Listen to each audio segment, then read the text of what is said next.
Hey, Mr. and Mrs. Pugh. My name's Kyle Lovelace. I'll be your advisor. Um, I want to start by saying that this is your money, so technically you can really do whatever you want with it.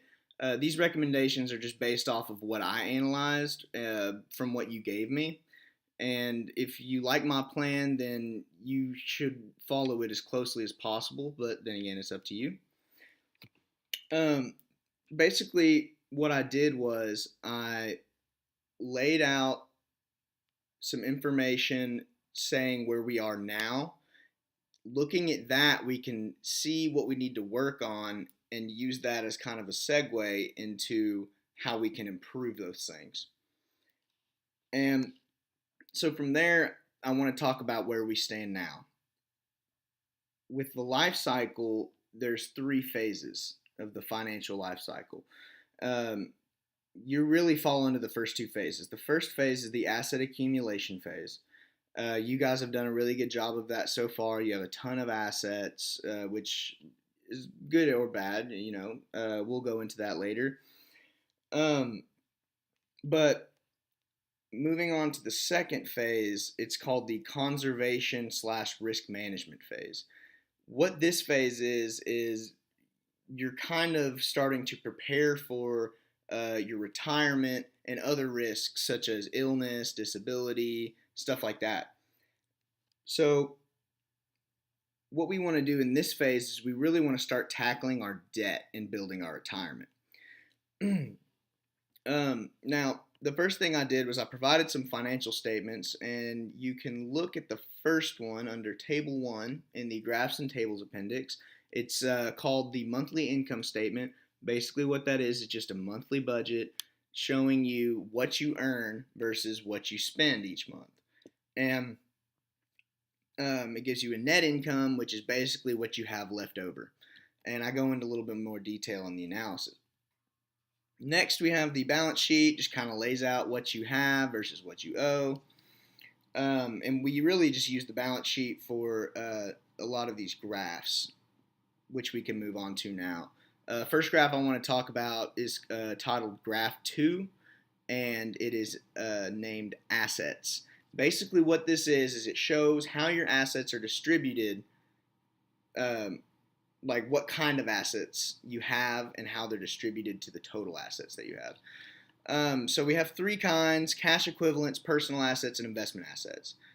Your personal assets are at 80% of your total assets. And the target for someone between their 40s and 50s is about 25 to 60%. So we have a little bit too much personal assets, which is an easy fix. We also sit at about 16% for investment assets, and we want to be at about 30 to 60%. So what investment assets are is retirement funds, money market funds, things like that. Things that you would invest in and ultimately gain something from at the end. We can improve on that. That's an easy fix too. We look at the debt chart, and I don't want you to be scared at this because it says that your long-term debt is 61%, where we actually want to be at your age is about 16 to 48%. But that's fine. It's just because you bought that house in '09 and you still owe that long-term debt, but you're on track to pay it off at retirement, and so that'll be fine. Next, what we can start talking about are some of the calculations I did. I did three types. The first one's called the liquidity ratio, and the one that I want to talk about is the current ratio. Basically, what it does is it shows how likely you are to pay your short-term debts. We are lacking a little bit there. We want it to be at about 1, and you're sitting at 0.34. Now, that's an easy fix. We just need to have more cash equivalents, which are, CDs, certificate of deposits, savings, checking account, things like that. The next one I did was debt, and this is where we looked at your housing, and this kind of helped us look at the debt graph. but your housing looks fine. Everything looks fine with that, which kind of reinforces the fact that we're doing okay with that 61% long term debt. So, we're fine there. Um, the last ratio that I used is called the investment assets to gross pay ratio. Basically, what this does is it shows us how much we have invested versus how much we make. And this is a really important one because, like we said earlier, you're really in the second phase of this life cycle, and you really want to start working on your investment assets, your retirement, things like that. Um, so for someone around your guys' age, you want the ratio to be from 4-1 to 10-1. But where you guys are sitting is 0.368-1. Now, that's just due to the lack of investment assets, which, that's an easy fix. It's also the lack of cash and cash equivalents. Like I said, another easy fix. Now we can start, now that we know what we need to work on, we can start implementing these recommendations. First recommendation I have is to pay that credit card debt right off the bat. There is that annual interest rate that would compound into the next year. So I want to be able to pay these credit card debts before the year ends. And I've made a payment plan for you guys that would be able to pay off these debts in 10 months. It's $3,000 a month, which seems a lot, but you'd only be doing it for a year, and you would still have $4,000 of living costs that you'd be able to use from month to month, which I think seems fair. And I also gave you guys titled it Table 3. It's a full schedule of what month you're paying and who you're paying for, like whose bill you're paying to. So like I also included the balance and everything's there. So you should be able to follow that guideline. Now, the second recommendation I had was I saw that you guys had $27,000 of collectibles. I'm not exactly sure what these collectibles are or if they hold any sentimental value. I'm assuming they don't since you didn't speculate. But what I said we should do is I said we should sell it for the $27,000 and put 15,000 of it into something called a high yield bond fund.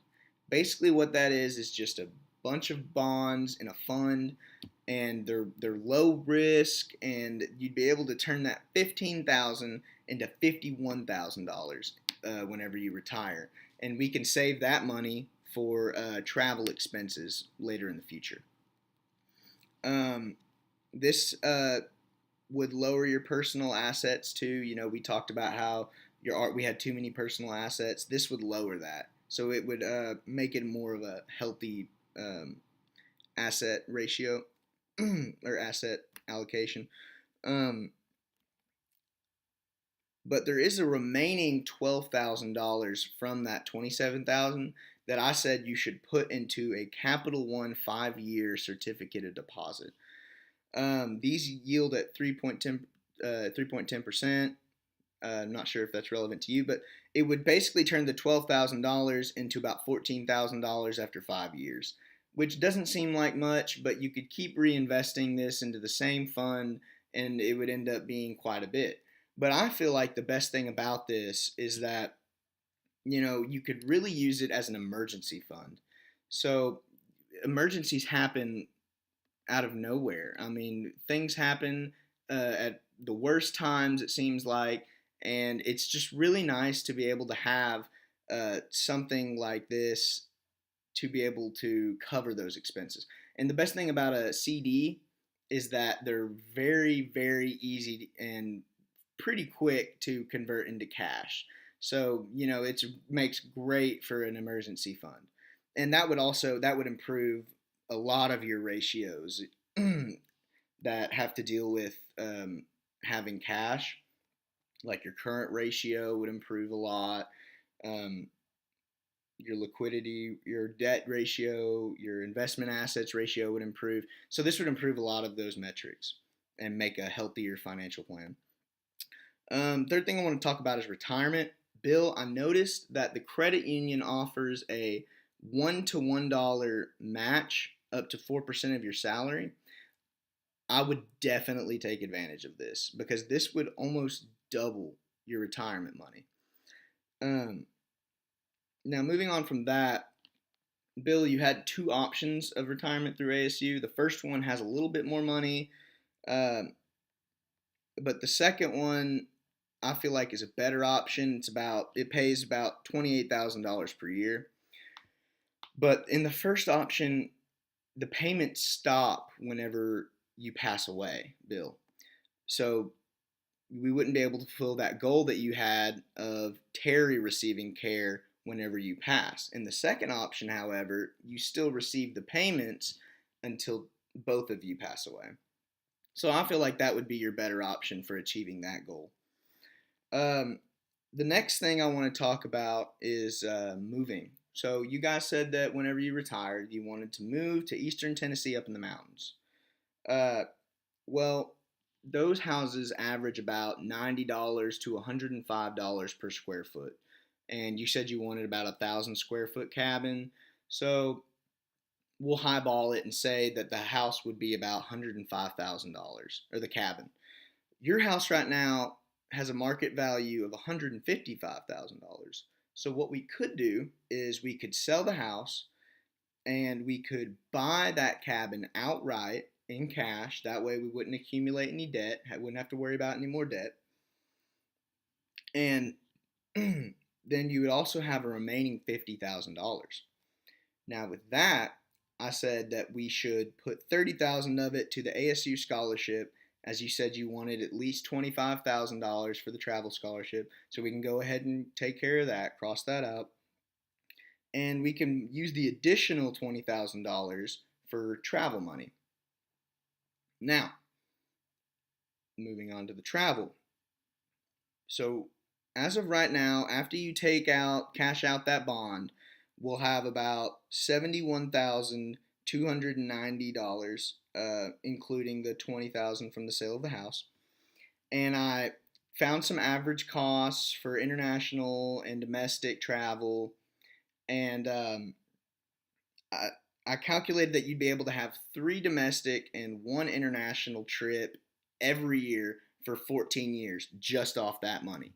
Now you're also going to be receiving all this retirement money, so that number can be prolonged as long as you like. But that money's, there for you. Lastly, I said that, I know you guys had named each other as beneficiaries, but a lot of times this isn't enough, especially when you don't have any direct family below you, like children or grandchildren, things like that. So it can kind of complicate things within the family. So what I said you should do is talk to your lawyer or an estate planner if you have one, and talk about writing a will and making your estate a tenancy by the entirety. Now, what that is it basically makes all of your assets and puts them together and makes it to where you both own those things outright together. And it's only between a man and a wife. So, what that would do is if one of you passed away, no questions asked, nobody would be able to contest this. The other person would be getting everything that they left. So that would completely take out that question. So, we hit on the retirement, we hit on the traveling,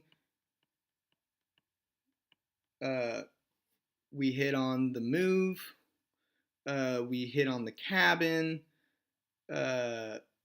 we got care for Terri, and we're able to travel 4 to 5 times a year. And we also were able to get $30,000 instead of $25,000 for that ASU scholarship. So we were able to cover all these goals, and make a really comfortable retirement for you guys.